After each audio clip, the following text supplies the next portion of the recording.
Hola, buenos días. Vamos a comenzar donde lo dejamos la semana pasada,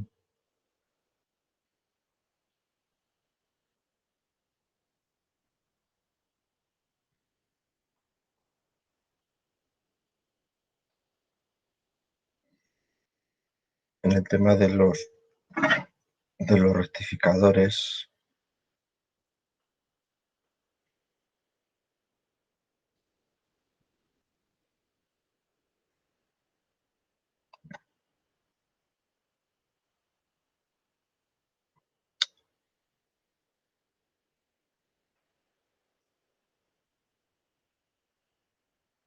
¿Se ve la pantalla? Sí, Vale.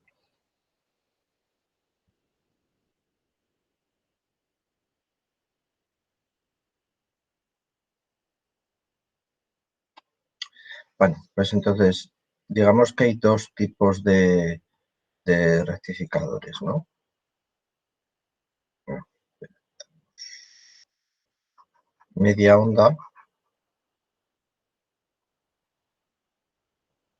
¿vale? Entonces, simplemente tenemos la entrada, un diodo, y la salida. Tenemos aquí la tensión de entrada, tenemos aquí la tensión de salida. Entonces, si ponemos tiempo, la tensión, entonces quitamos aquí la tensión VI, la salida, V out, tendrá esta forma.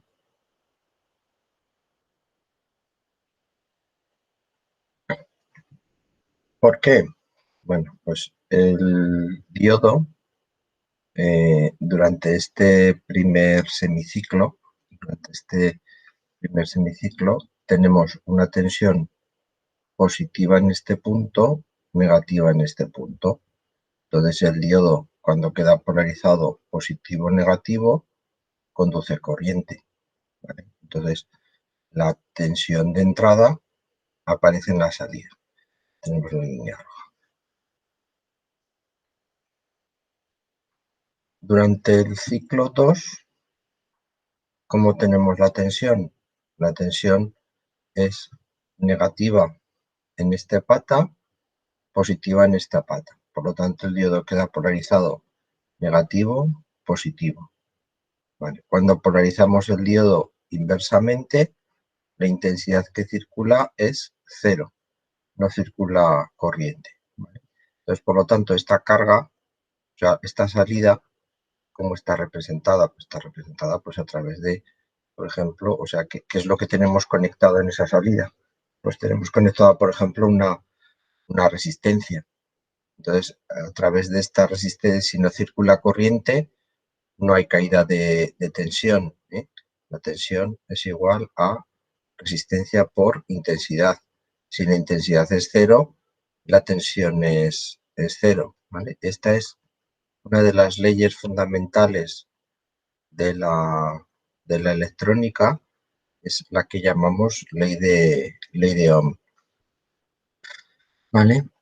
Y cuando volvemos otra vez al ciclo siguiente, estamos en la situación 1. Tenemos otra vez la polarización del diodo de forma correcta.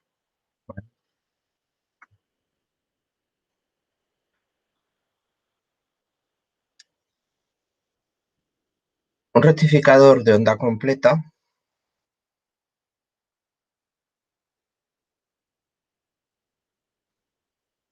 tenemos, de nuevo, la tensión de entrada, pero ahora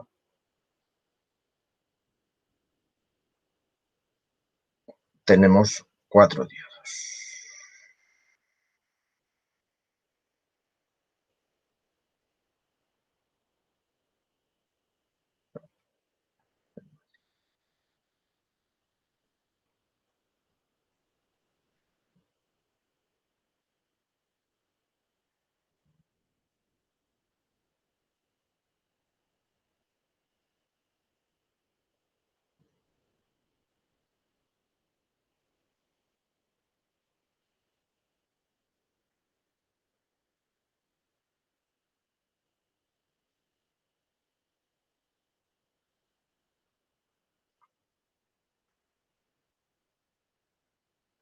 No, la bobina no, la resistencia.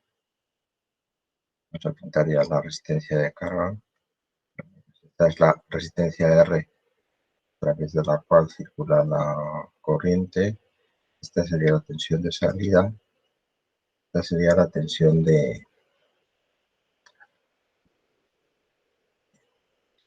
Este cable está conectado con este, pero lo dejo así para que no se piense que están cortocircuitados. Estos cables están unidos, esos puntos de unión. Entonces, de nuevo,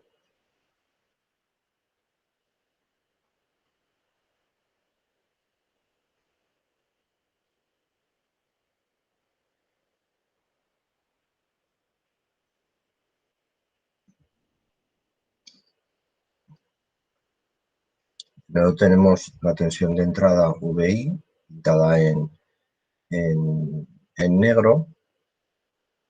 ¿Y cómo va a ser ahora la circulación de corriente? O sea, durante el ciclo 1, la tensión es positiva en este punto, negativa en este punto, ¿vale? Entonces, ¿qué es lo que va a ocurrir?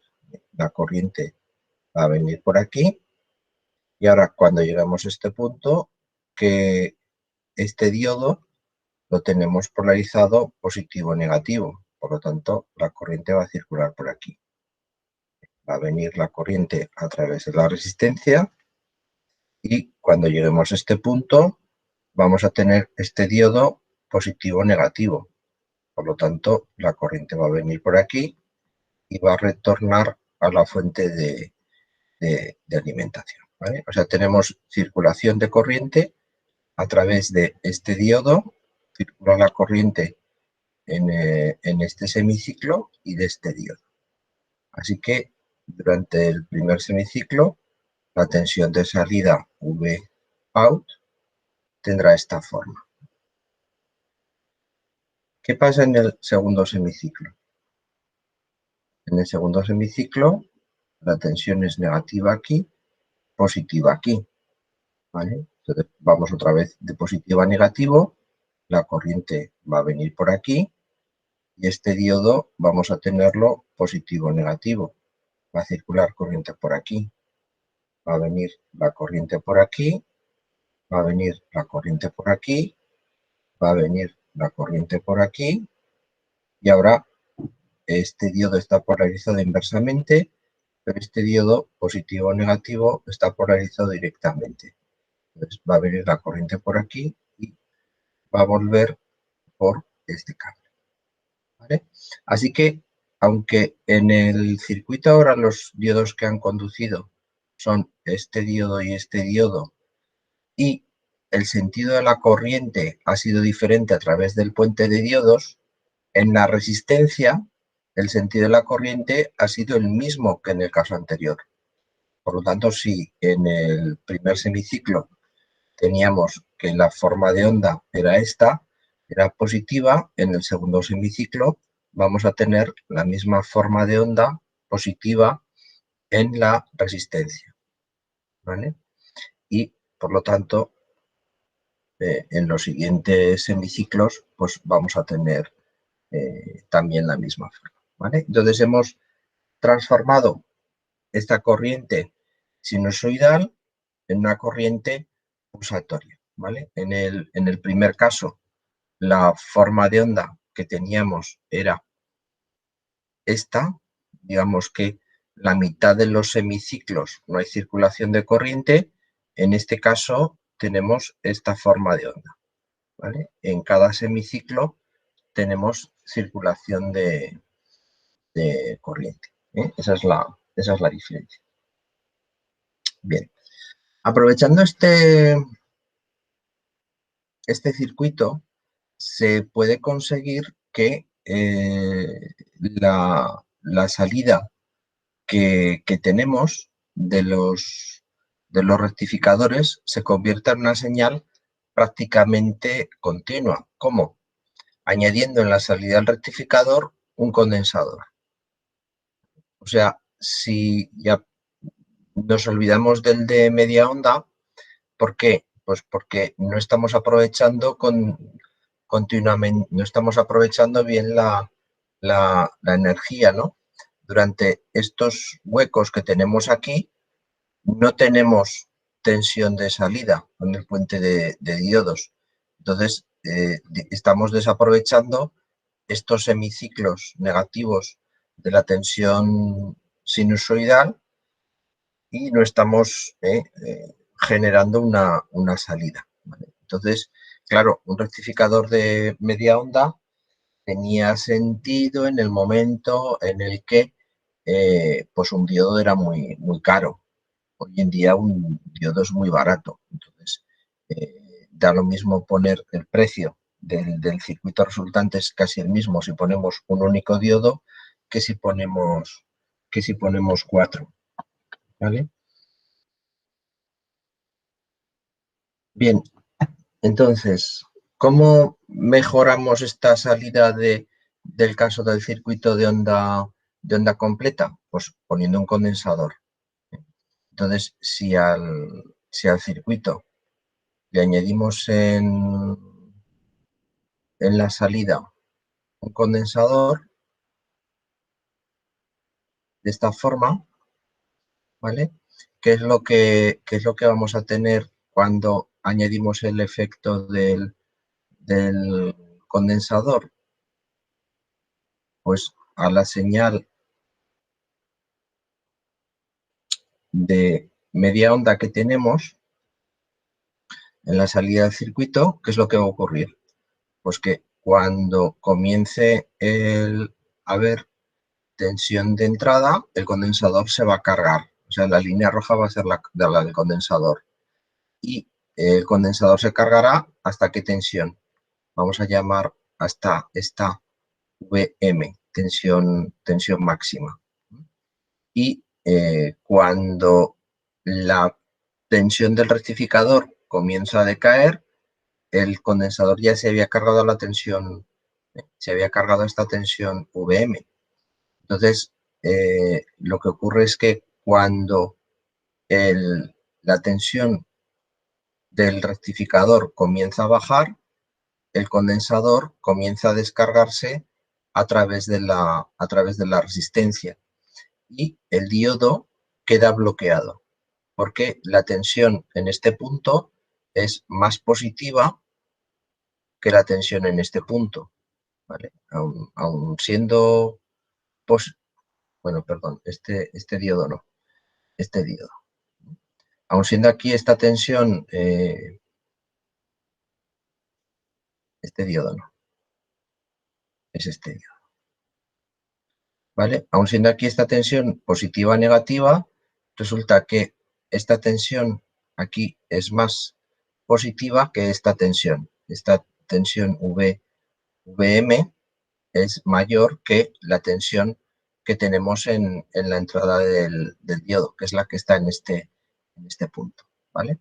Entonces, el condensador bloquea el diodo y comienza a descargarse a través de la resistencia, ¿vale? Entonces, durante esta fase lo que ocurre es que se carga a través del diodo,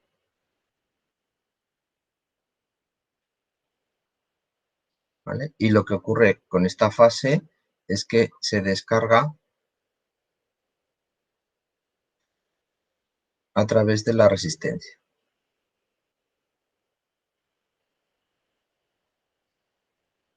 ¿Hasta cuándo? Hasta que llegamos a este punto, donde de nuevo la tensión del diodo es superior a la tensión que tenemos en el condensador y entonces vuelve a iniciarse la carga, ¿vale? Así que la tensión que tenemos en la salida es una tensión que la pintamos ahora ya sin, ¿vale? Es una tensión que tiene esta forma. Entonces es una tensión que tiene aquí una componente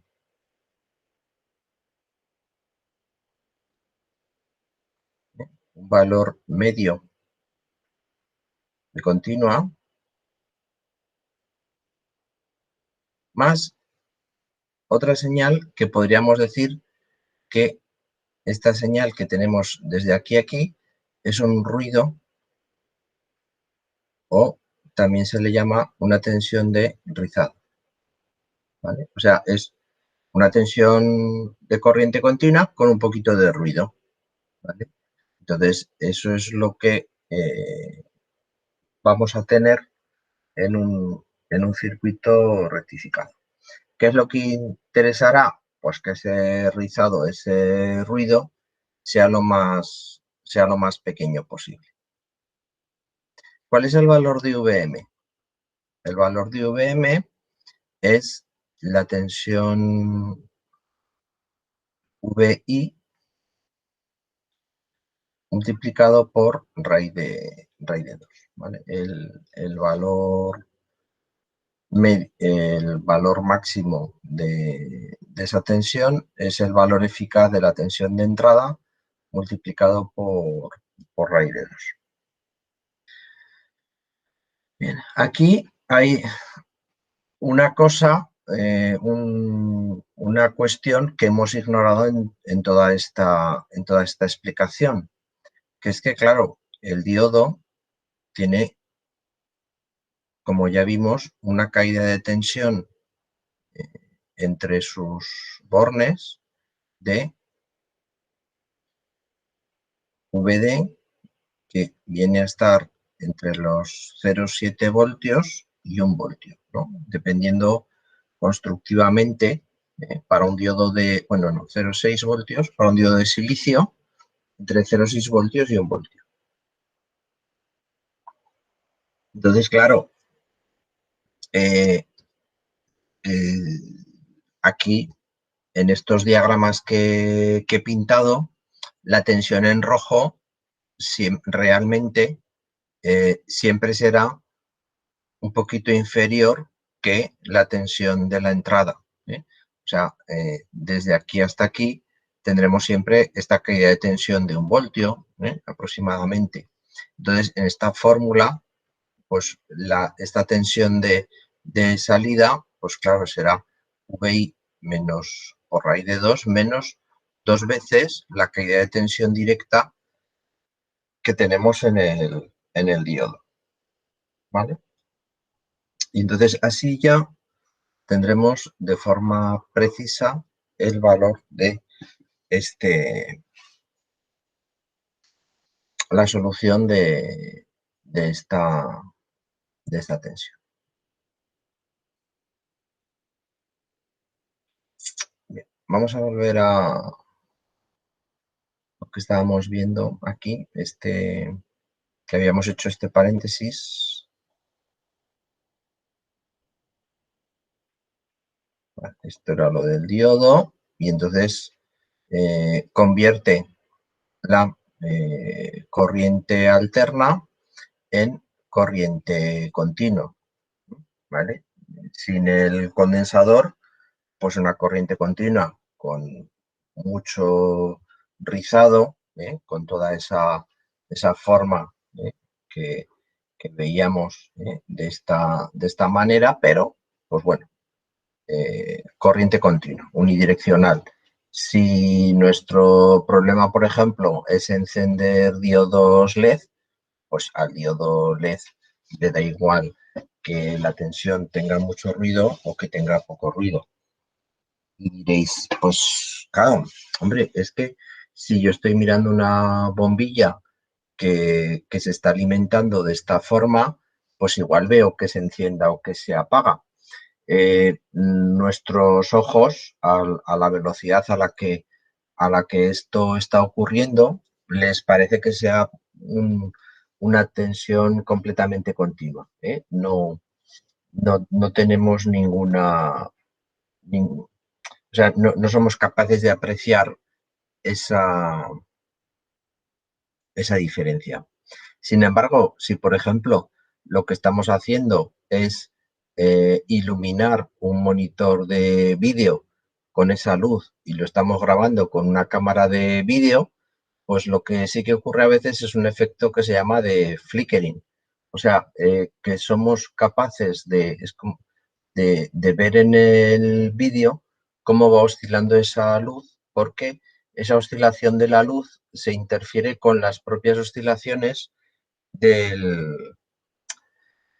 la cámara, de la luz de la cámara. Y entonces, pues eso puede provocar algún problema, ¿vale? Un puente de diodos que tiene estos 4 conexiones, pues tiene la forma de conectar que hemos visto en el circuito que hemos puesto, ¿vale? Media onda y onda completa. El segundo elemento que vamos a utilizar como componente activo en este curso es el transistor. Y de los transistores bipolares. Entonces, un transistor se comporta como una resistencia dependiente, una resistencia en la que su valor interno de resistencia depende de una señal de control, de una intensidad que nosotros introducimos en la base. Entonces, eso es lo que genera esta influencia. ¿Cómo está construido? Está construido, si un diodo pues estaba construido con una unión N y una unión P, en un transistor tenemos 2 posibilidades. O una unión de material semiconductor N, P, N, o una unión de material semiconductor P, N, P, ¿vale? Entonces, habrá 2 tipos de transistores, ¿eh? O los transistores NPN o los transistores PNP, dependiendo de si tenemos una combinación de uniones de una forma o de otra forma distinta. Las patas de los transistores se llaman emisor, base y colector, ¿vale? Entonces, pues tendríamos emisor, base, colector, o tendríamos emisor, base, colector. Claro, si no decimos nada, pues aparentemente esta estructura es reversible. O sea, decimos, ¿y por qué este es el emisor y no es el colector? Bueno, pues porque físicamente la unión no es simétrica. O sea, tenemos, pues, por ejemplo, en un NPN tenemos así. Bueno, esto ya no quiere escribirme la N. Ahí, ¿vale? Entonces, el colector es un poquito más grande que el emisor, ¿vale? Pues físicamente hay una diferencia, aunque nosotros en la práctica pues los pintaremos siempre iguales, ¿vale? Entonces, el transistor tiene dos símbolos. Lo podemos pintar así, ¿vale? Colector, base, emisor. El emisor es el de la flecha, o lo podemos pintar así. Colector, base, emisor. Y el emisor, de nuevo, es el de la flecha. Este es una estructura NPN. ¿Por qué? Porque la flecha no pincha la base. NPN no pincha. Y esta es una estructura PNP. ¿Por qué? Porque el emisor pincha la base, ¿eh? La flecha está pinchando la base. Entonces, como pincha, le decimos PNP, ¿vale? Bueno, pues los componentes pues, tendrían esta forma, transistor NPN, o ¿vale? No pincha. Y estos serían los símbolos, transistor PNP, pincha, y este serían los símbolos.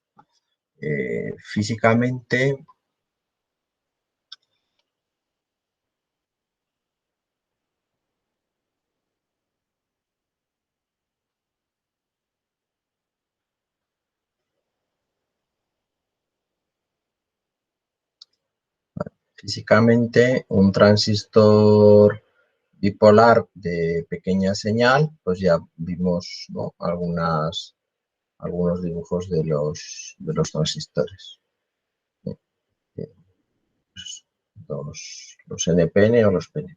¿Vale? A ver, ¿dónde estoy?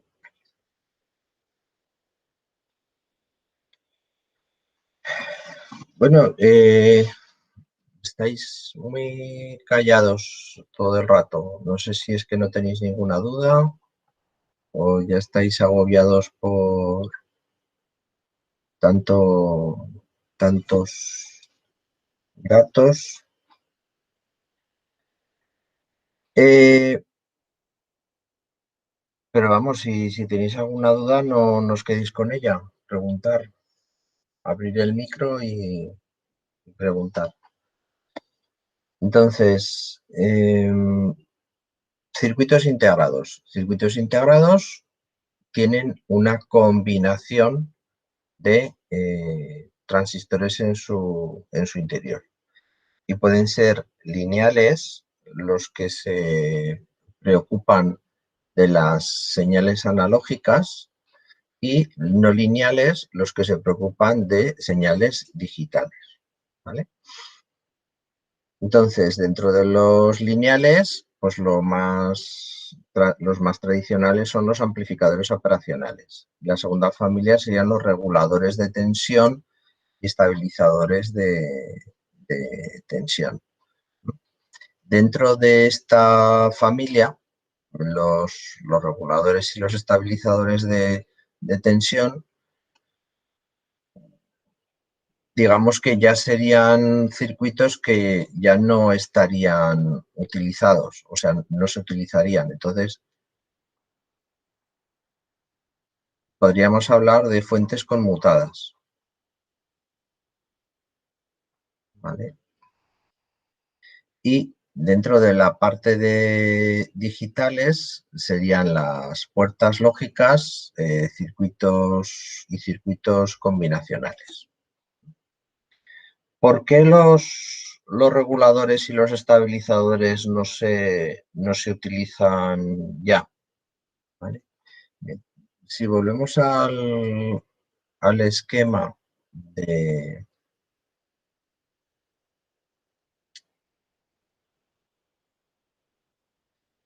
Si volvemos a la pizarra que tenía yo por aquí, esta pizarra que teníamos, ¿vale?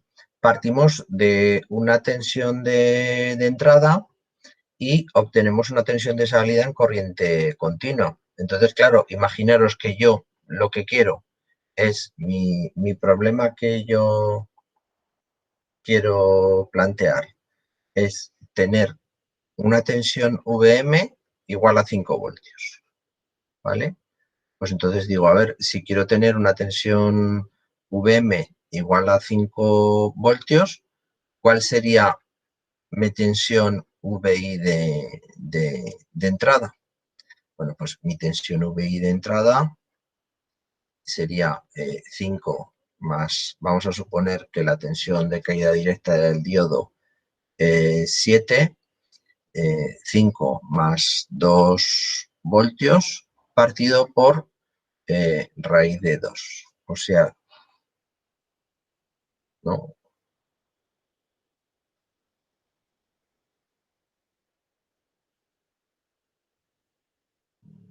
Si lo estoy haciendo bien. Cortana. No, no quiero Cortana.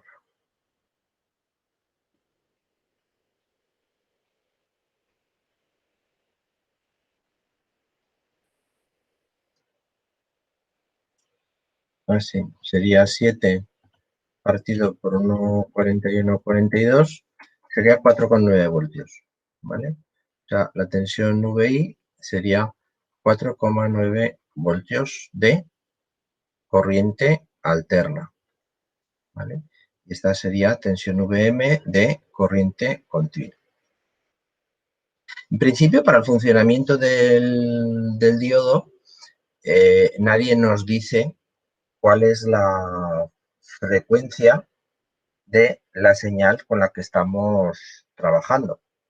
Entonces, los primeros sistemas de fuentes de alimentación trabajaban directamente con la señal de red, la señal de corriente alterna de los enchufes. Entonces, claro, si yo necesito 4,9 voltios de corriente alterna, necesito un transformador, un componente pasivo que tiene un bobinado al que llamamos primario y un bobinado al que llamamos secundario. Entonces tenemos aquí la tensión de red y aquí tendríamos la tensión Vs de salida del transformador. Entonces, si el bobinado tiene N1 espiras, el primario tiene N1 espiras, vueltas, y el secundario tiene N2 vueltas, la relación entre la tensión de entrada y la tensión de salida es igual a la relación entre el número de vueltas entre el primario y el secundario, ¿vale? O sea que si yo quiero que la tensión de salida sea más pequeña que la tensión de entrada, N2 tendrá que ser más pequeño, tendrá que haber menos vueltas que N1, el número de vueltas del primario, ¿vale? Y eso es lo que marca la relación en un transformador ideal. Entonces, si yo hago este transformador para corriente alterna de 50 hercios con 230 voltios de entrada, este transformador es muy grande, muy voluminoso. Pero si este transformador, en vez de funcionar a 50 hercios, funcionase a 10.000 o a 100.000 hercios, o incluso megahercio, contra mayor sea la frecuencia a la que trabaje el transformador, más pequeño va a ser. Entonces, la forma de trabajar de una fuente conmutada es utilizar una señal eléctrica que tenga frecuencias superiores. Entonces, se complica muchísimo más el diseño del sistema, pero se reduce mucho el tamaño de los componentes. Entonces, este sería un poco el problema que se nos plantea. Entonces, ¿qué es un circuito estabilizador? O sea, un circuito estabilizador ya pintaríamos todo, pintamos el transformador. Entonces aquí tenemos la tensión de red, tendremos un secundario, ese secundario alimenta al puente de diodos, bueno, el puente de diodos más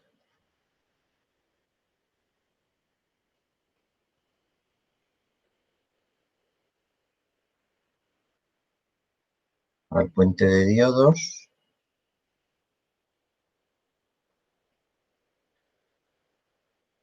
¿vale?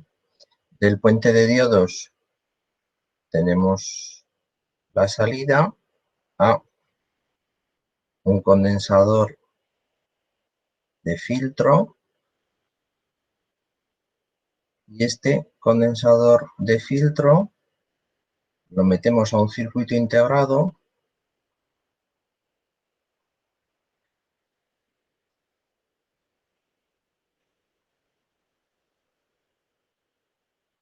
que es el estabilizador.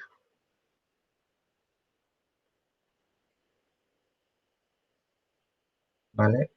Y aquí tendríamos el circuito de, pues por ejemplo, la resistencia de carga, ¿vale? Al final, lo que queremos alimentar. Entonces, ¿qué señales tenemos? Pues la entrada de red es una señal de corriente alterna de 230 voltios de valor eficaz. La corriente, en este punto tenemos una tensión de salida pues de un valor mucho más pequeño, por ejemplo de 7 voltios de tensión eficaz. Después del puente rectificador obtenemos una señal ya unidireccional, no tiene partes negativas. Después del filtro obtenemos una señal filtrada que contiene un ruido y después del estabilizador obtenemos una señal de corriente continua, ¿vale? O sea, el estabilizador, la última parte que hace es eliminar este ruido de rizado que tenía ese componente de corriente alterna, porque al final ese ruido no es más que un componente de corriente alterna dentro de la tensión de corriente continua, que es la que nosotros queríamos obtener, ¿vale? Ya veremos cómo se hace este circuito de estabilización. Entonces, pues bueno, esto sería, ¿no? Lo que se llama una fuente lineal, que es la forma clásica de construir fuentes de alimentación.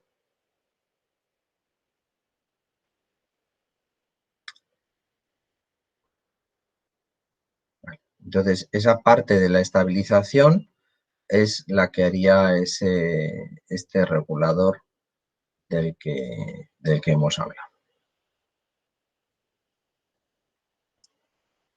Bueno.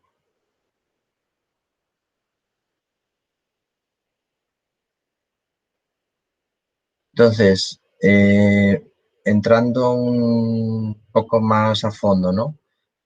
Los amplificadores operacionales pues pueden realizar operaciones de cálculo sobre tensiones analógicas. Anda, dice que puede realizar operaciones aritméticas con tensiones. ¿Esto quiere decir que con un amplificador operacional se podría construir un ordenador? Sí, se construyeron ordenadores, sobre todo al principio de la informática, que eran ordenadores analógicos. Entonces se pensaba que existía alguna ventaja en utilizar circuitos analógicos para construir ordenadores. El problema que tenían estas máquinas es que la precisión que se podía conseguir con ellas era pequeña. ¿Por qué? Porque el ruido eléctrico se mezcla con las señales analógicas y eso genera errores en la salida del sistema. Entonces, para conseguir que ese ordenador analógico sea preciso, tiene que ser muy complicado. Su fabricación tiene que ser muy complicada para poder evitar todos estos problemas de los ruidos. Sin embargo, en un sistema digital es muy fácil eliminar el ruido. Pues entonces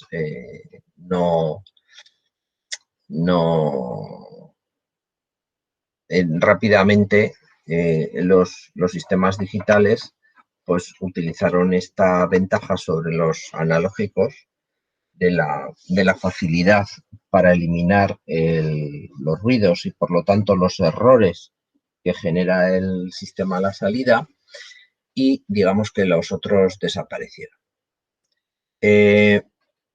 Entonces, un amplificador operacional tiene 3 patas, 2 entradas y una salida. Y entonces la tensión de salida, Vs, es igual a la ganancia del amplificador por la diferencia entre la tensión de entrada en la pata positiva menos la tensión de entrada en la pata negativa, ¿vale? Entonces, si tenemos, pues por ejemplo, una señal de entrada muy pequeña, pues tendríamos una amplificación muy elevada, ¿vale? El amplificador operacional no se utiliza nunca sin realimentación, ¿eh? Ya lo veremos cuando lleguemos a esa parte. Y los circuitos digitales, pues bueno, pues podríamos clasificarlos en función de su familia, pues por ejemplo, de su familia tecnológica. Los más populares son los circuitos TTL, que trabajaban hasta hace no mucho tiempo con tensiones de alimentación de 5 voltios. Pero para reducir el consumo de energía que realizan, pues la tecnología de 5 voltios dio paso a la tecnología de 3,3 voltios y la tecnología de 3,3 voltios está dando paso hoy en día a tecnologías de 1,8, de 1,2 voltios, cada vez de tensiones inferiores. ¿Por qué? Pues porque cada vez que reducimos la tensión, reducimos la corriente a la mitad y reducimos la potencia en un factor 4. Entonces, de lo que se trata es de fabricar circuitos integrados que consuman menos energía para que tengan menor impacto sobre el medio ambiente, pues entonces se utilizan tensiones cada vez inferiores. Y, pues bueno, otros circuitos que podríamos encontrar y que se utilizan en el caso en el que no obligatoriamente tengamos que utilizar tensiones de alimentación elevadas, pues serían los CMOS, que admiten tensiones de hasta 15 voltios. Pero aparte de estas familias, pues hay muchas otras familias de circuitos digitales y lo que tenemos que tener claro, lo que es importante entender, es que en un diseño, en un equipo, en un aparato que nosotros fabriquemos, no podemos mezclar circuitos de diferentes tecnologías o no las podemos mezclar directamente. Porque claro, si un circuito TTL que funciona a 5 voltios, conectamos su salida a un circuito CMOS funcionando a 12 voltios, pues entonces aquello no va a funcionar. El circuito CMOS no va a entender cuál es la salida del circuito TTL, porque trabajan con diferentes tensiones.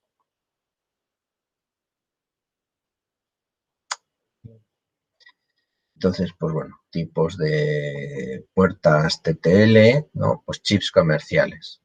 Chips que ya pues son remoras del pasado. Estos circuitos, si vais a una tienda, ya no se pueden comprar. Hay circuitos equivalentes en tecnología de 3,3 voltios, pero ya no tienen esa denominación.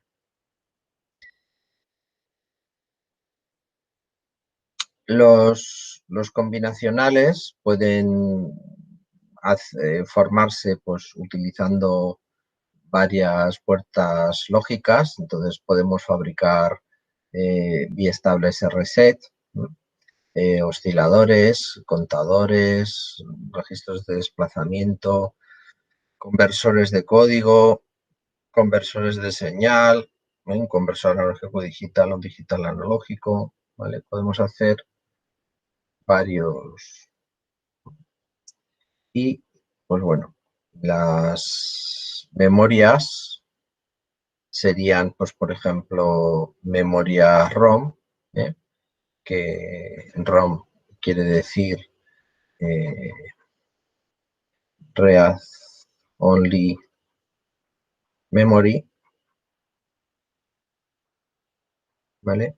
Y solo se pueden leer. Se graban en fábrica o se graban utilizando circuitos grabadores especiales y una vez que están grabadas no se pueden regrabar, ¿vale? Si veis alguna historia de ciencia ficción de los años 60, cuando empezaban a utilizarse estas memorias, las memorias ROM se construían con diodos. Entonces, en una placa teníamos diodos. Entonces, esto iba alimentado a la tensión VCC. Entonces, teníamos cada bit de la memoria era un diodo. ¿Vale? Entonces, ¿cómo se programaban? Se programaban con un destornillador. Aquí tiene que haber un 1, se deja el diodo. Aquí tiene que haber un 0, cojo el destornillador y arranco el diodo. Cojo el destornillador y arranco el diodo. Dejo el diodo. ¿Vale? Y de esa forma se iba programando con un destornillador una memoria ROM. Y en algún episodio de algún capítulo de series de ciencia ficción de los años 60 se puede apreciar esta técnica de programación. Las memorias RAM, ¿qué quiere decir RAM? Quiere decir Random Access Memory. ¿Vale? O memoria de acceso aleatorio. Son memorias que se pueden leer y escribir y que el tiempo de acceso a cada posición de memoria es el mismo. Y en cualquier momento yo podría acceder a cualquiera de estas posiciones de memoria. Las memorias RAM se han construido con muchas tecnologías. De hecho, en la época de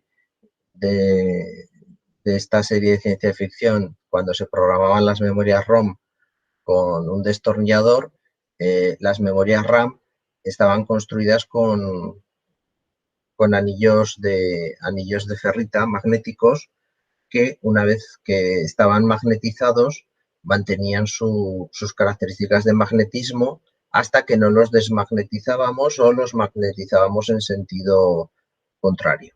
¿Vale? ¿Hay memorias que sean de acceso no aleatorio? Pues sí, las pilas, las memorias de tipo pila, las memorias de tipo pila LIFO, las memorias de tipo pila FIFO. El dato al que accedemos está en un determinado orden. Cuando leemos la memoria, eso está, ¿vale? Pues entonces, estas serían las memorias de acceso aleatorio y las otras serían las memorias de pila. LIFO o FIFO, ¿vale? LIFO, last input, first output. FIFO, first input, first output. Último en entrar, primero en salir. El último dato que hemos metido es el primero que sacamos de la pila. Primer dato en entrar, primer dato en salir. La información que estamos guardando en la pila mantiene su orden. ¿Vale? Las memorias RAM hoy en día, pues por supuesto, se fabrican con tecnología semiconductora de circuitos integrados. Y, pues bueno, las memorias EPROM se borran con luz ultravioleta, llevan una ventanita y se graban pues con un grabador de memorias. No sé si se ve muy bien la ventanita. No se ve la ventanita porque le han pegado una pegatina encima del chip para que no se borre. Entonces son chips que llevan una ventanita. Aquí está el chip, ¿no? Aquí están las patas.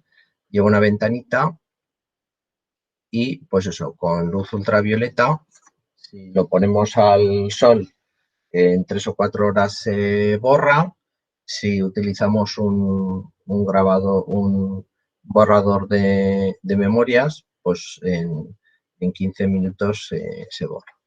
Y las últimas son las E2 PROM, EEPROM, que se pueden grabar eléctricamente con un grabador de memorias y se pueden borrar eléctricamente. O sea, la EEPROM es un chip normal, como no tienen esta ventanita para ver el interior del chip, como en el caso de las EEPROM, y lo que hacemos es mandarle una señal, un determinado comando, y ese comando borra una página de la memoria. Estas memorias EEPROM, pues una de estas tecnologías, la más popular hoy en día, son las memorias flash. Y se le llama flash porque esta tecnología de memorias era mucho más rápida que las memorias EEPROM originales. Aunque una memoria flash de hoy en día, pues sea una memoria lenta comparada con las memorias RAM, por ejemplo. Son un poquito más lentas. Entonces, por ejemplo, un disco duro SSD, los chips que tiene dentro, el disco duro, ¿qué son? Son memorias flash,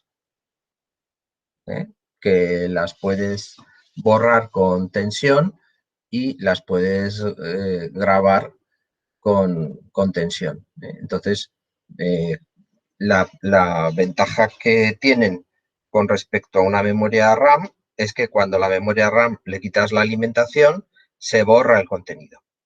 La memoria flash, cuando le quitas la alimentación, no pierde el contenido. Entonces, permanece ahí por siempre, pues sí, más o menos por siempre. El fabricante te garantiza unos 100 años de permanencia de los datos dentro de la memoria flash, sin alimentación, sin regrabar. ¿Vale? Esta necesidad de que la alimentación permanezca, pues en algún momento había memorias RAM que llevaban dentro una pila. Y entonces esa pila mantenía el contenido de la memoria RAM mientras se desconectabas la alimentación. Lo que pasa, pues bueno, estos chips pues tienen los problemas de las pilas. Si dejamos la alimentación desconectada mucho tiempo, la pila se descarga. Entonces, pues la memoria, si se descarga mucho, si se descarga completamente, pues a veces ya no se puede volver a recargar, ¿no? Entonces, pues bueno, una tecnología que hoy en día ya prácticamente no se utiliza. Y luego estarían los microprocesadores. Entonces, un microprocesador es un sistema digital, es un circuito digital que ejecuta un programa. Entonces, tiene distintas partes, ¿no?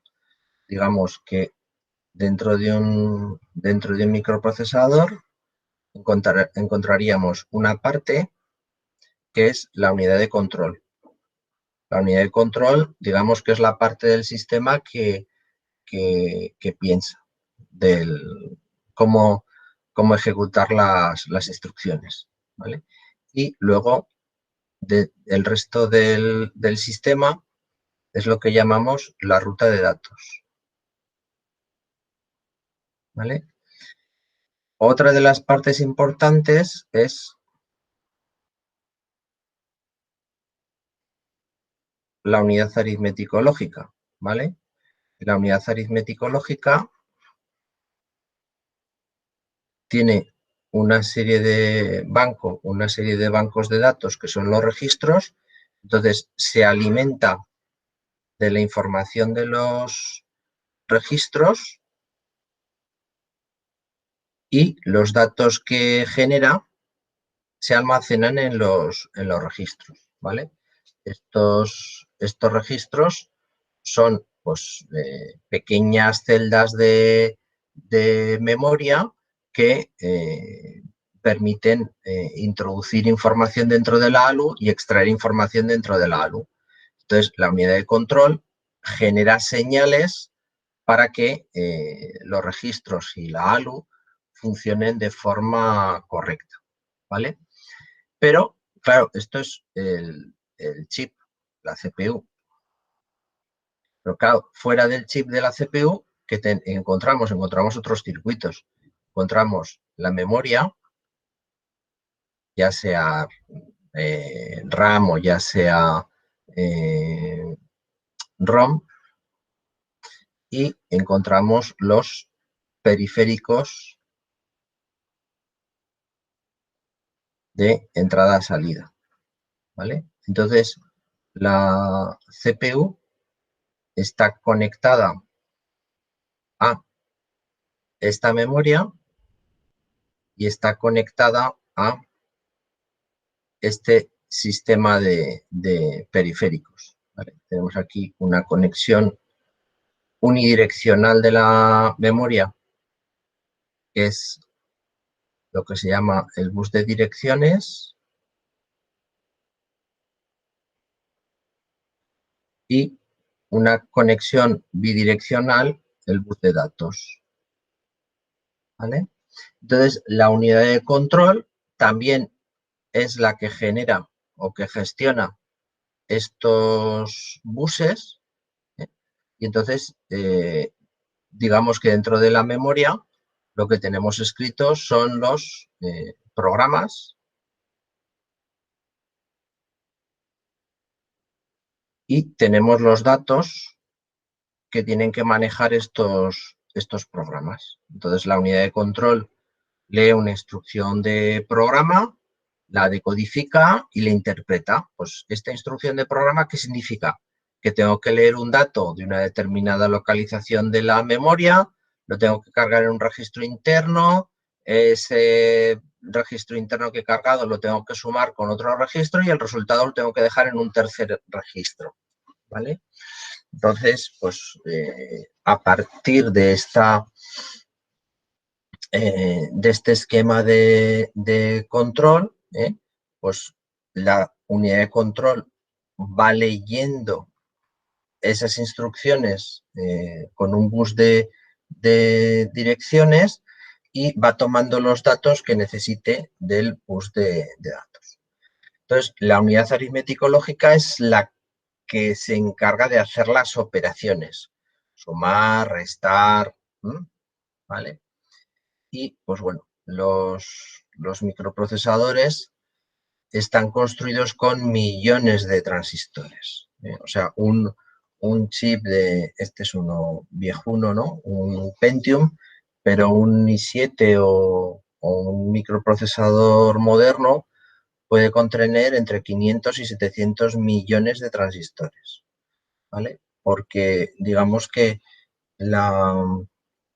los microprocesadores modernos, ¿no? Un microprocesador de 700 millones de transistores, pues ¿qué es lo que contiene?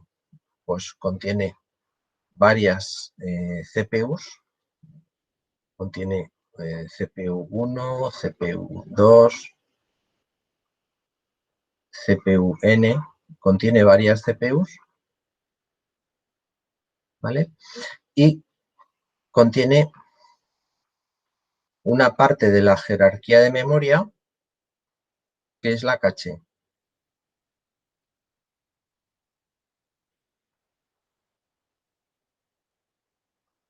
¿Vale? Y esto es lo que es el chip de la CPU. Aproximadamente esto ocupa el 10% de la superficie del chip y esto ocupa aproximadamente el 90% de la superficie del chip.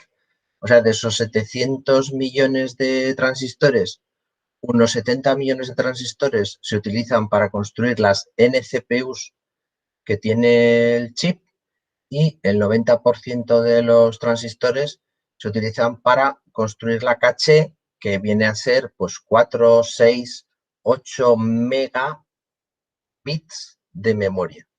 ¿vale? O sea, en el mundo de los gigabits, un gigabit son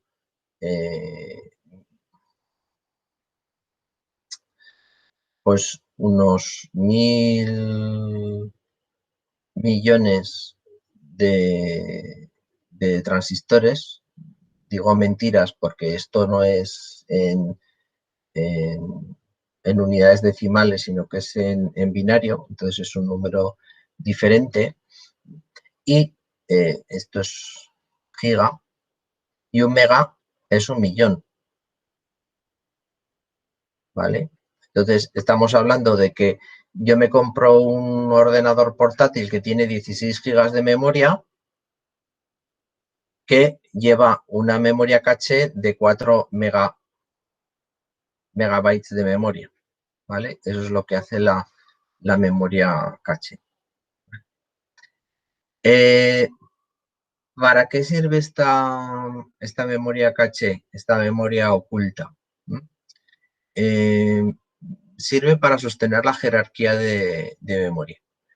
Acabamos de decir que la CPU contiene un elemento que es la unidad de control, que se encarga de ejecutar instrucciones. ¿Y cada cuánto tiempo necesita una instrucción? Pues bueno, necesita una instrucción cada ciclo de reloj. Entonces, esta CPU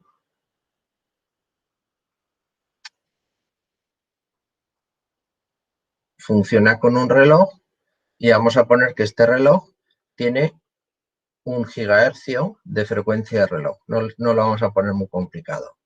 ¿Eso qué quiere decir? Que una vez cada nanosegundo, la CPU tiene que leer una instrucción, interpretarla y ejecutarla. Si tengo 7, 8 CPUs, cada una de estas CPUs está corriendo un trozo de programa del sistema operativo. Cada CPU necesitará una instrucción en cada ciclo de memoria. Y todas estas están conectadas con la memoria RAM.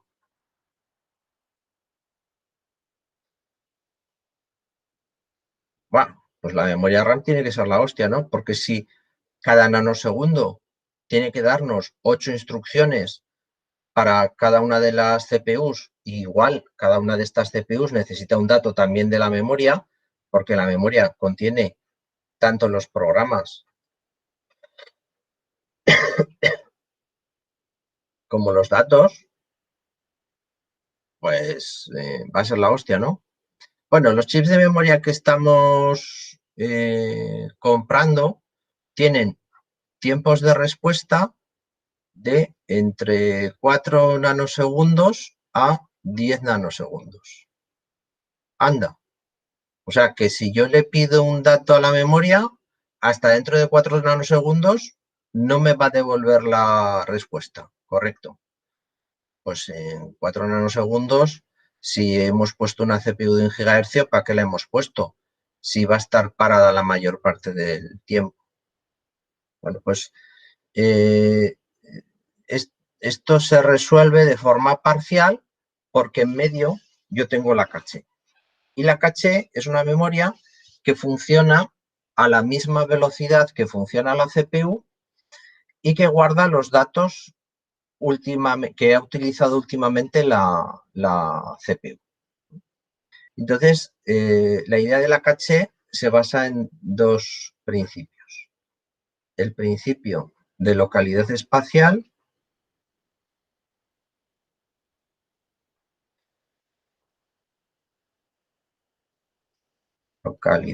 y el principio de localidad temporal. El principio de localidad espacial quiere decir que si yo estoy accediendo en un momento dado, leo un dato de la memoria, será muy fácil que en el siguiente ciclo lea los siguientes datos, los que hay en posiciones correlativas de la memoria, ¿vale? Entonces, la memoria se organiza en posiciones de memoria de 32 bits, la caché se organiza en líneas de memoria de 512 bits o de 1024 bits. Entonces yo Cuando leo un dato de la memoria, no leo una única posición de memoria, leo un bloque de 8 posiciones de memoria. Y esas 8 posiciones de memoria me las traigo en la caché. De tal manera que si yo he leído una de estas posiciones de memoria, pues lo más fácil es que en los siguientes ciclos, pues porque es un programa que se vaya leyendo una instrucción detrás de otra, lea posiciones de memoria que están cerca una de otra, ¿vale? Y el principio de localidad temporal es que yo, una vez que he leído un dato en la caché, lo almaceno mientras me quede espacio libre en la caché. Entonces, una vez que yo he leído una línea de la memoria y me la he traído de la caché, pues será fácil que a lo largo de unos pocos milisegundos ese dato me siga siendo útil, ¿vale? Entonces, de esa forma consigo resolver este hueco que hay entre la velocidad de la CPU y la velocidad de la memoria, ¿vale?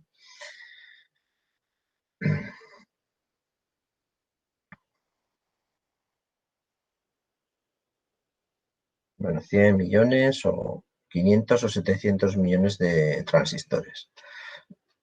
Los chips que hoy en día tienen más transistores o que utilizan una tecnología más avanzada ya no son las CPUs. Normalmente son los controladores gráficos, las tarjetas gráficas.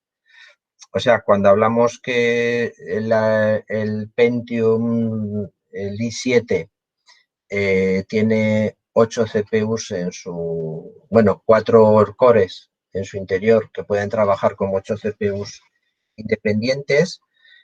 Si hablamos de una tarjeta gráfica de NVIDIA, pues tiene 1024 o 4096 procesadores, CPUs, ¿vale? Y trabaja con, en vez de trabaja con cantidades de memoria interna, pues de 4 gigas de memoria o de 8 gigas de memoria que suele ser más rápida que la memoria que le ponemos nosotros a la CPU. Entonces, son los procesadores de tarjetas gráficas son los que están utilizando hoy en día tecnología más avanzada y incluso tamaños de puerta más pequeños. Y luego las memorias RAM y las memorias flash, porque cada vez interesa que sean más y más grandes. Hay un tipo especial de microprocesador que es el microcontrolador. Entonces, un microcontrolador es un ordenador completo en un solo chip, ¿vale? O sea, cuando hablábamos que una CPU pues contenía los elementos necesarios para procesar la información, ¿eh? La unidad aritmético-lógica, la unidad de control, los registros, pero que la memoria ROM y la memoria RAM estaban en chips externos, un microcontrolador ya lo contiene todo. O sea, el microcontrolador tiene dentro del chip la memoria RAM, tiene la CPU, tiene la memoria flash y contiene el controlador de periféricos,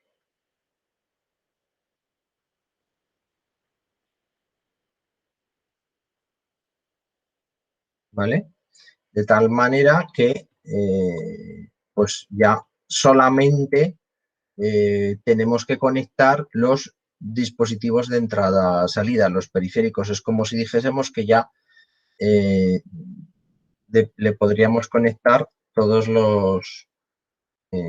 las líneas de entrada-salida que nosotros quisiéramos, ¿no? Entonces, basándonos en esta tecnología de microcontroladores, pues podemos hacer muchos diseños muy interesantes, ¿eh?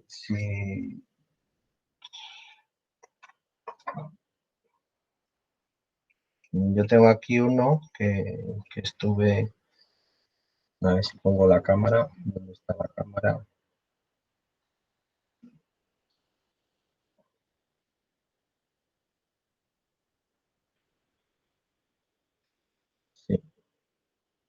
Vale.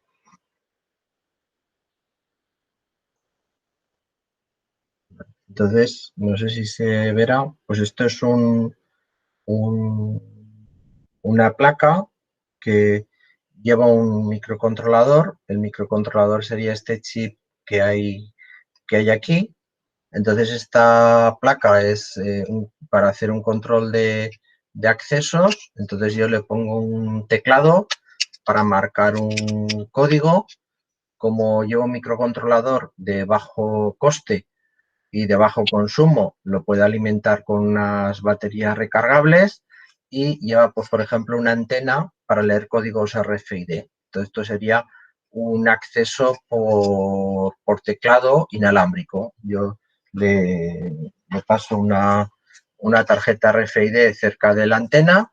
Entonces, si la tarjeta está autorizada, pues me da acceso, y si no está autorizada, no me da acceso, ¿vale? Y eso, pues claro, digamos que fijaros, solamente hay pocos chips. Está el chip de la CPU, está el chip del controlador de la RFID y ya no necesito nada más que unas resistencias de polarización y una conexión con el teclado, unas resistencias para adaptar los niveles de tensión. No necesito poner, bueno, y el regulador de tensión, la fuente de alimentación para, a partir de la tensión de las baterías, dar una tensión constante al microcontrolador. Bueno, pues estos periféricos, ¿no? ¿Qué sería? Pues el teclado, el lector de tarjetas RFID, un diodo LED, ¿vale? Sería lo que yo quisiera ya que mi máquina o que mi sistema pudiera hacer. Bueno, pues fotos de microcontroladores viejos. Claro, ¿cuál es la ventaja de los microcontroladores? Pues el chip que tiene el diseño que os he presentado, pues cuesta 1 euro o menos de 1 euro, ¿eh? Entonces, con un chip de muy bajo coste, podemos hacer un sistema de control relativamente sofisticado, ¿eh? Porque todo depende de la complejidad del programa que le pongamos, ¿vale? Bueno, y hasta aquí esta presentación.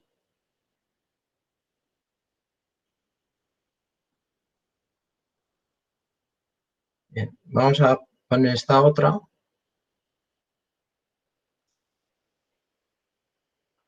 Planes urbanos de mi mujer, que es señales, ¿vale? Entonces, vamos a hablar de alguna cosa que hemos introducido un poco, pero bueno, la vamos a acabar de perfilar, acabar de definir. ¿Cuáles son los parámetros principales, cuáles son los valores principales de las señales?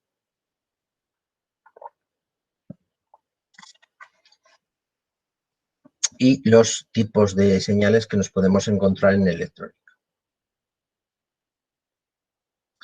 Entonces, en principio, hay dos tipos de señales. Las señales estáticas. Ay, esto es un PDF. ¿Cómo pinto yo esto en el PDF?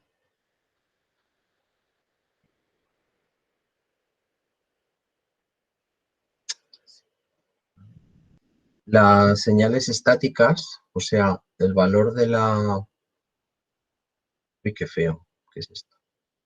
El valor de la señal toma siempre el mismo valor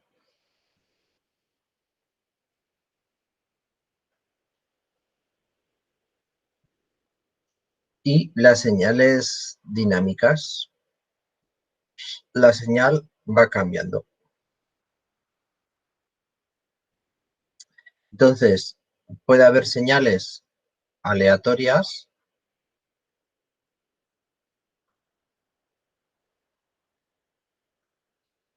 pues por ejemplo, el ruido es una señal aleatoria, o puede haber señales deterministas, las señales que son periódicas, o sea, que cada cierto tiempo se repite. Por ejemplo, una señal sinusoidal alterna es una señal periódica, o una señal triangular es una señal periódica. Son señales que cada determinado tiempo, 0t, 2t, ¿vale? Se va repitiendo su mismo valor.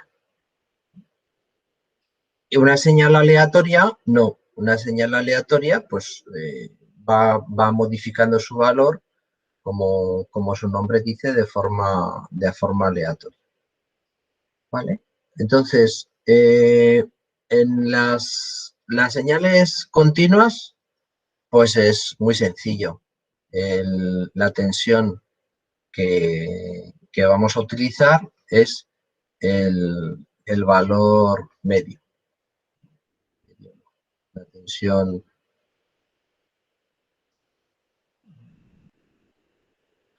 no se puede borrar aquí.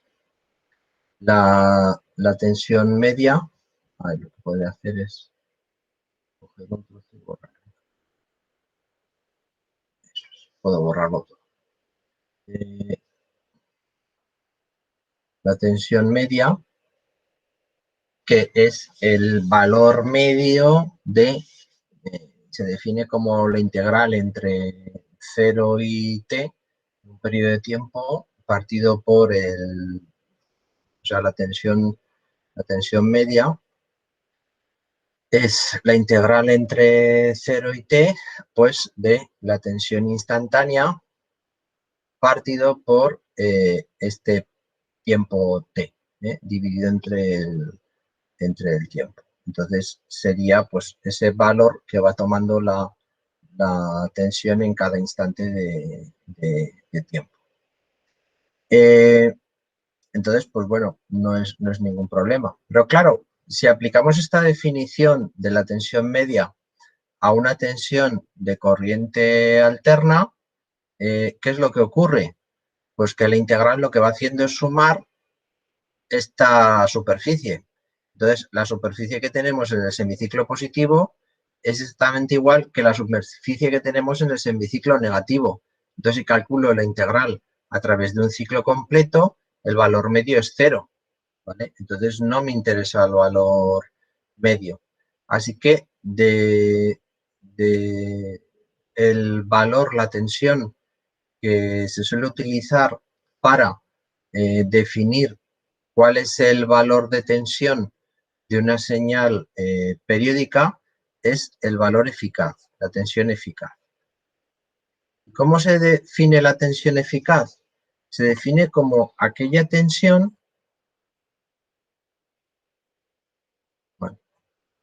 aquella tensión de corriente continua que provocaría el mismo calentamiento en una resistencia que la tensión de corriente alterna que estamos introduciendo.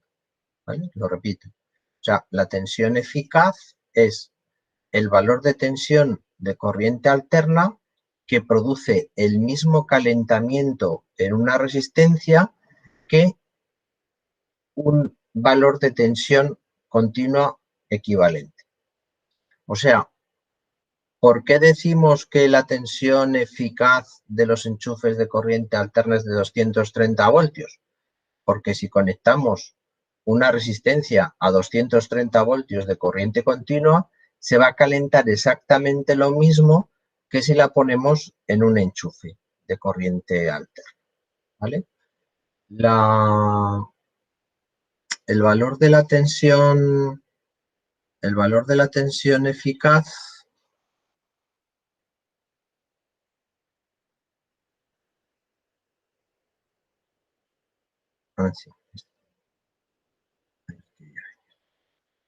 el valor de una tensión eficaz de corriente alterna, ¿vale? Si pintamos así, digamos que tendríamos aquí el valor de la tensión eficaz y aquí tendríamos el valor de la tensión de pico. ¿Vale? Entonces, la relación entre la tensión de pico y la tensión eficaz es este. La tensión de pico es la tensión eficaz multiplicado por raíz de 2. ¿Vale? O sea, si tenemos una tensión eficaz de 230 voltios, si lo multiplicamos por raíz de 2, eso me da una tensión de pico de 325 voltios. O sea que fijaros, en un enchufe entre la tensión de pico máxima y la tensión de pico mínima,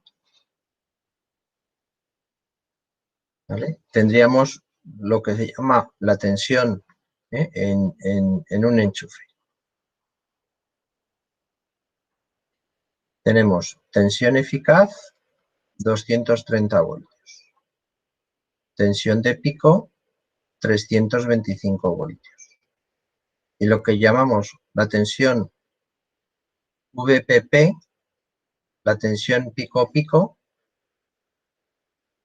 650 voltios. ¿Vale? O sea, en un momento determinado, desde el valor máximo de la pico de la tensión de red hasta el valor mínimo de la pico de la tensión de red, la diferencia de potencial que tenemos es de 650 voltios.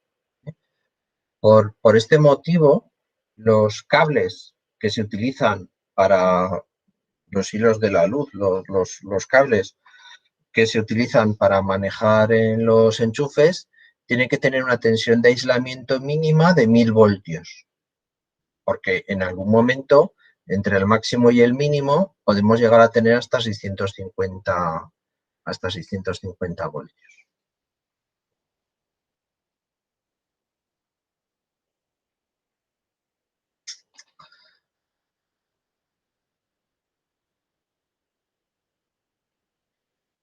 Bueno, otra de las cosas que vamos a manejar son generadores de tensión y generadores de corriente. Bueno, lo que trabajaremos más serán generadores de tensión que generadores de corriente. Entonces, un generador de tensión idóneo pues mantiene siempre su tensión constante y la corriente que nos puede proporcionar pues puede ser infinita. Pero esto no ocurre con los generadores de tensión reales, porque un generador de tensión siempre tiene una resistencia interna. O sea, lo dibujamos como un generador de tensión ideal, pero con una resistencia interna en serie. ¿Vale? De tal manera que la tensión de salida será siempre la tensión del generador ideal menos el valor de RI por la intensidad que está generando. Entonces, si ponemos un caso práctico, pues por ejemplo, tenemos un generador de tensión de 5 voltios y tenemos que tiene una resistencia interna de 1 ohmio. ¿A qué valor la tensión de salida será 0? Pues si tenemos estos 5 voltios y a este ohmio le hacemos circular una corriente de 5 amperios, pues la tensión de salida será 0, ¿vale? O sea, en la práctica, debido a esta resistencia interna, la corriente que puede dar el generador no es infinita, es finita, ¿eh? Tiene un valor máximo, porque a partir de determinado valor de corriente, la tensión que va a dar el generador es 0. Entonces, esta resistencia interna, ¿qué es lo que interesa? Pues en un generador que sea lo más pequeña posible, ¿eh? Pues que sea de unas milésimas de ohmio para que no influya sobre la salida. Un generador de corriente ideal, pues genera siempre la misma intensidad, pero la tensión del generador, la tensión en bornes del generador, puede tomar cualquier valor. En la práctica, todo generador de intensidad tiene una resistencia en paralelo. Y esta resistencia en paralelo pues provoca el mismo efecto que la resistencia que hemos comentado. O sea, que la resistencia en serie que hemos comentado, porque de la corriente IDT hay una corriente que es IDS, pero otra corriente se va a ir por la resistencia, ¿vale? Entonces, en la práctica, esta resistencia provoca una diferencia de potencial que altera el comportamiento del circuito. Y la corriente IDS nunca será IDT, ¿vale? Será IDT menos la corriente que se va por la resistencia en paralelo. Entonces, ¿ahora qué es lo que interesa? Interesa que esta resistencia en paralelo sea lo más grande posible para que la corriente que se nos está marchando, que es igual a la tensión V, o sea, esta corriente I sub P será igual a la tensión Vs partido por la resistencia Rp. Y Vs sería esa tensión que puede tomar cualquier valor para que el generador de corriente pueda seguir generando la intensidad que yo quiero. Pero contra más aumento la tensión Vs, más aumenta la corriente IdP y más pérdidas tenemos. De tal manera que también en función de este valor de la resistencia Rp, habrá un valor máximo de la tensión Vs que es capaz de generar el generador de corriente. Y si esta resistencia Rp pues es de millones de ohmios, pues entonces en la práctica pues la corriente I sub P será despreciable frente a la corriente T del generador. Pero bueno, esto ya depende de las condiciones exactas del. ¿Cómo se representa en el tiempo una señal? Pues con un diagrama de los que llevo pintando toda la clase de hoy. Un diagrama de ejes donde en el eje de las Y ponemos el valor de la tensión y en el eje de las X ponemos el valor del tiempo. Normalmente es importante indicar cuáles son las unidades en las que estamos trabajando. Entonces, por aquí nos dice que la tensión está medida en milivoltios y que el tiempo está medido en milisegundos. O sea que cada tiempo de separación que tenemos entre un cuadrito y otro es un milisegundo. Cada separación que tenemos aquí entre una línea y otra es de un milivoltio, una milésima de ¿vale? Bueno, pues esto sería una señal aleatoria. Una señal se parece a una señal sinusoidal, pero cada ciclo es distinto. No va siguiendo siempre la misma ley.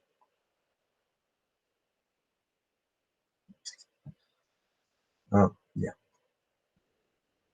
Una señal sinusoidal.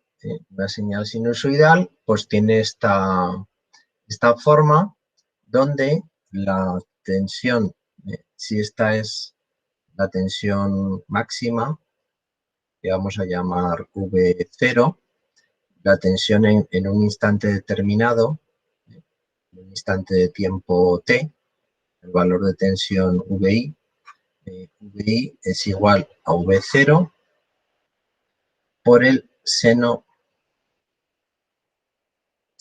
de omega t.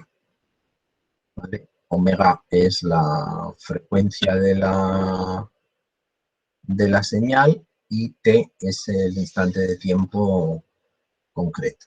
¿Vale? Entonces,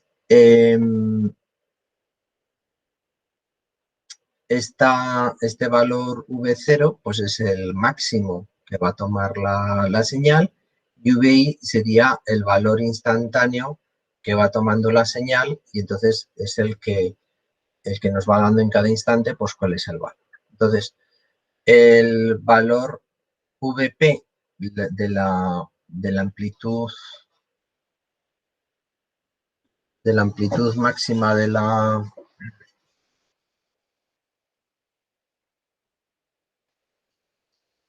la señal con respecto a la tensión eficaz tiene esa relación de VP es la tensión eficaz o la tensión eficaz es VP partido por raíz de 2. La frecuencia es el inverso del periodo. Si T es el periodo medido en segundos, la frecuencia de la señal es 1 partido por T, medido en hercios o ciclos por segundo.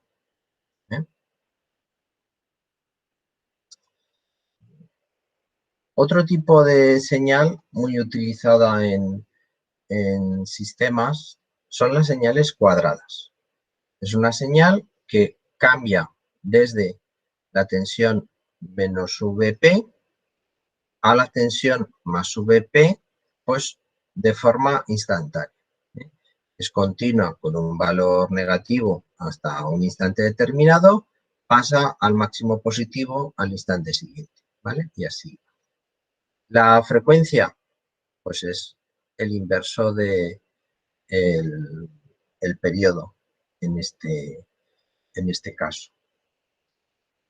El valor medio de esta señal, pues es igual que en el caso de una corriente alterna, el valor medio es 0 y el valor eficaz, pues en este caso,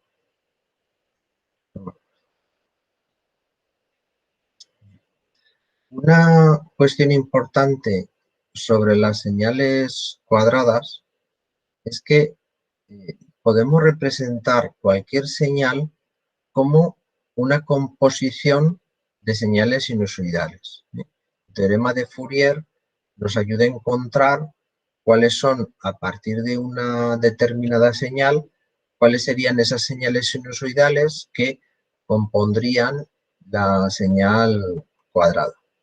Entonces, si representamos en la frecuencia estas señales sinusoidales que dan lugar a la señal cuadrada, aquí tendríamos la frecuencia F, la frecuencia principal de la señal cuadrada. O sea, esta misma frecuencia F que es el inverso del periodo de la señal. Y en valores múltiplos, o sea, este sería 2 por F, 3 por F, 4 por F, 5 por F, vamos encontrando lo que se denominan componentes armónicos, o sea, valores que son múltiplos de la señal principal. Esta es una secuencia infinita de suma de componentes armónicos, pero la energía que va aportando cada uno de los componentes armónicos es cada vez menor, hasta ser pues, prácticamente despreciable. Aunque sea una secuencia infinita, la energía total es finita.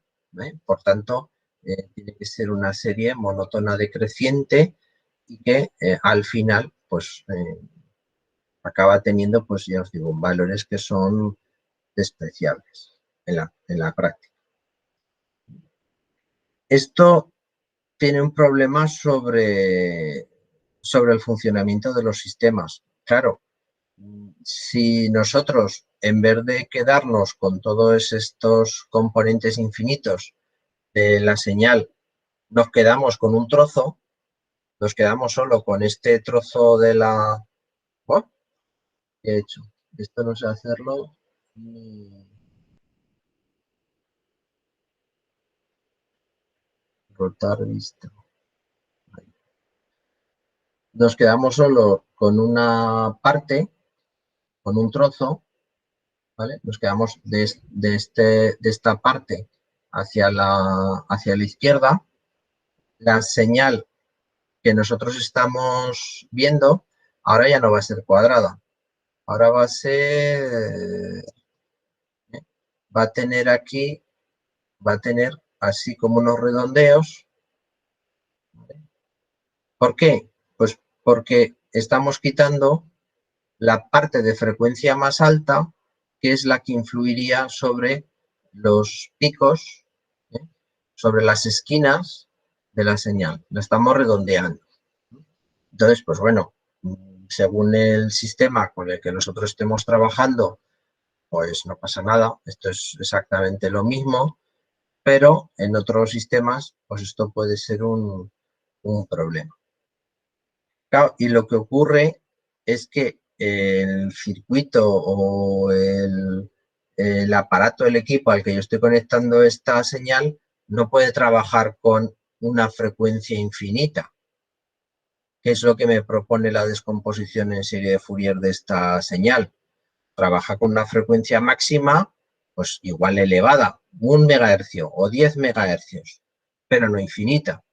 Entonces, claro, si mi señal componente principal pues está a 10 kilohercios, pues podré trabajar con 10, con 20, con 30, con 40, con 50, pero no podré pasar por encima del megahercio, ¿vale? Entonces, el trabajar con señales cuadradas tiene el inconveniente de que nunca en un circuito físico real lo que yo voy a tener son señales exactamente cuadradas. Siempre van a estar recortadas o redondeadas porque las frecuencias a las que yo puedo trabajar no son infinitas, van a tener un límite.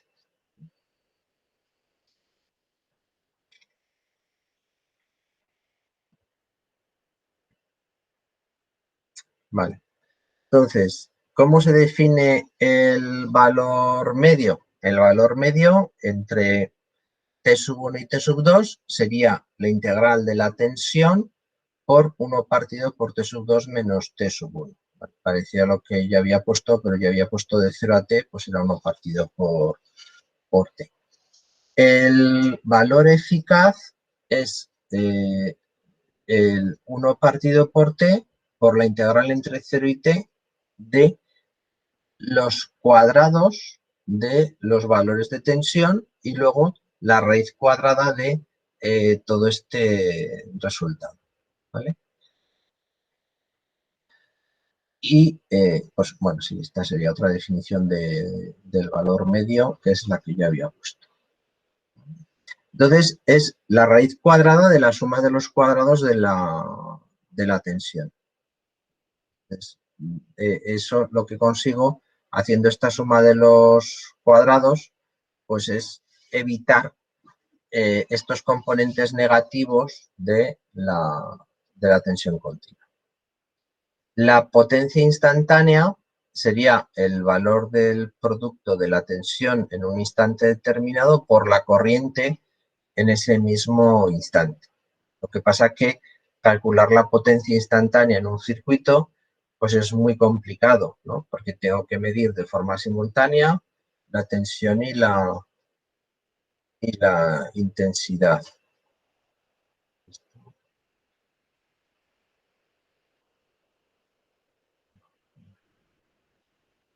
Y lo que se utiliza mejor pues es el valor de la potencia media, ¿eh? O el valor de la potencia eficaz, que es multiplicar la potencia media, la tensión por la intensidad en un instante determinado, pero luego calcular la integral entre 0 y t y dividir por el tiempo. Sería el valor medio de las potencias y la potencia eficaz sería la raíz cuadrada de la suma de los cuadrados de las potencias que yo tenga, ¿vale? Porque esta potencia eficaz, esta potencia media, también puede ser nula. Si la intensidad y la tensión pues tienen valores distintos. Bien. Cuando hablamos de potencia disipada, hablamos de la potencia que se emite en forma de calor en los circuitos. Los sistemas electrónicos son sistemas que la mayor parte de las veces no realizan un trabajo útil. Un teléfono móvil no mueve un motor, no hace girar un motor, no genera una luz, excepto cuando utilizamos el diodo LED de la cámara. Entonces, la mayor parte de la energía o en muchas de las operaciones que hacemos con el teléfono móvil, toda la energía que consumimos la tenemos que disipar en calor. Y ese calor se genera, se disipa pues en los circuitos integrados, en las resistencias, en los distintos componentes electrónicos que lleva el teléfono móvil o que lleva el circuito, ¿vale? Entonces, la potencia pues es la tensión por la intensidad, ¿no? Pero de la ley de Ohm sabemos que la tensión es la resistencia por la intensidad. O sea que la potencia también se puede medir como el, no,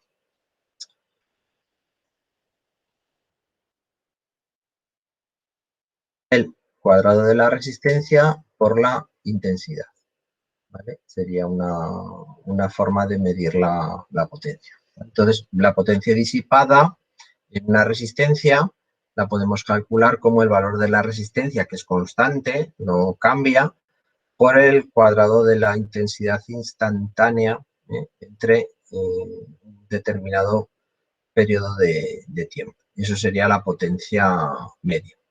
Otra forma de expresar esta potencia es, claro, también a partir de la ley de Ohm, si despejamos la intensidad es tensión partido por resistencia. Entonces, si aquí cambiamos esto por la intensidad, será tensión al cuadrado partido por resistencia, ¿vale? Entonces, esta sería esta segunda forma de expresar la potencia, según si lo que conocemos es la intensidad o la tensión alentamos el circuito. Y por otra parte, si conocemos la intensidad eficaz o la tensión eficaz, pues podemos calcularlo de esta otra forma. Si son corrientes alternas, en vez de ser corrientes continuas, entonces nos interesará más expresarlo todo en función de esa tensión eficaz o la tensión. Bueno, ya si tenemos un componente de continua y un componente de corriente alterna mezclada, pues esta sería la forma de calcular la potencia disipada.